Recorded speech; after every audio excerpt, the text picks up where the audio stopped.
स्वर सुधा मंच पर प्रस्तुत है श्री राम कथा से जुड़ी बातें।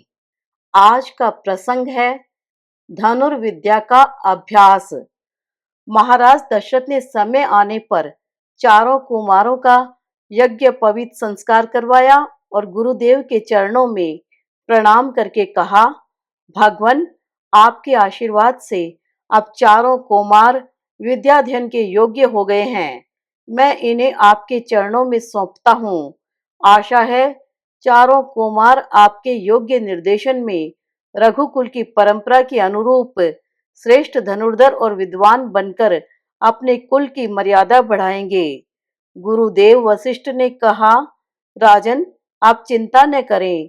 आपके कुमार जन्म से ही उच्च संस्कार और प्रतिभा के धनी हैं। इन्हें मैं शिक्षा देने में किसी प्रकार की कमी नहीं रखूंगा। आपके चारों कुमार शीघ्र ही योग्य विद्वान, विवेकवान एवं कुशल योद्धा बनकर निकलेंगे और संसार में गुरु तथा माता पिता की कीर्ति फैलाएंगे। श्री राम एवं शेष कुमारों के वियोग की कल्पना मात्र से कौशल्या एवं महाराज दशरथ के नेत्र भर आए। बड़ी कठिनाई से महाराज चारों कुमारों को गुरु सेवा में छोड़कर साश्रु नयन अयोध्या लौट आए। फिर गुरुदेव के कड़े निर्देशन में चारों कुमारों की शिक्षा दीक्षा का कार्य आरंभ हुआ। उस समय गुरु के आश्रम में ही बालकों को शिक्षा दी जाती थी और विद्यार्थियों को संयम नियम से रहते हुए नित्य गुरुदेव की हर तरह से सेवा करनी पड़ती थी। राजपुत्र हो या सामान्य विद्यार्थी, सबके लिए समान नियम थे। सबको आश्रम में ही पैदा होने वाले कंद मूल से सात्विक जीवन बिताना पड़ता था।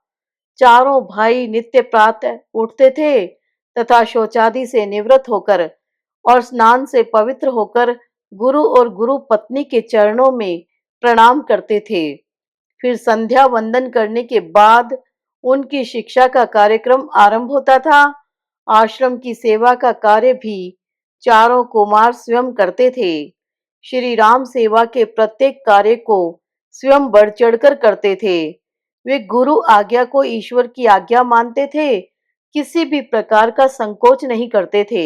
गुरुदेव के सोने के पूर्व चारों कुमार उनके चरण दबाते थे।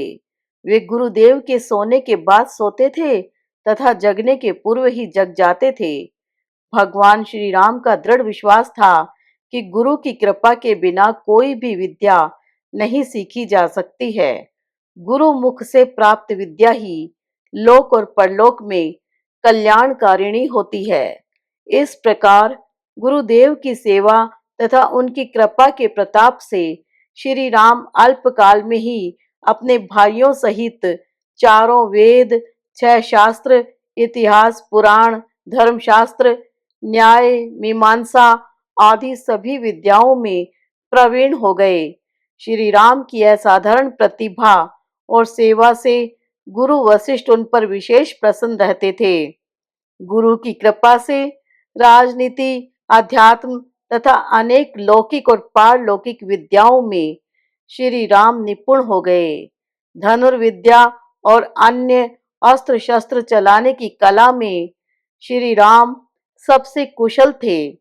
उनकी बराबरी करने वाला कोई नहीं रह गया। यद्यपि श्री राम समस्त विद्याओं के केंद्र हैं, फिर भी वे शास्त्र मर्यादा का पालन करते हुए गुरु से शिक्षा प्राप्त करते हैं। जय श्री राम।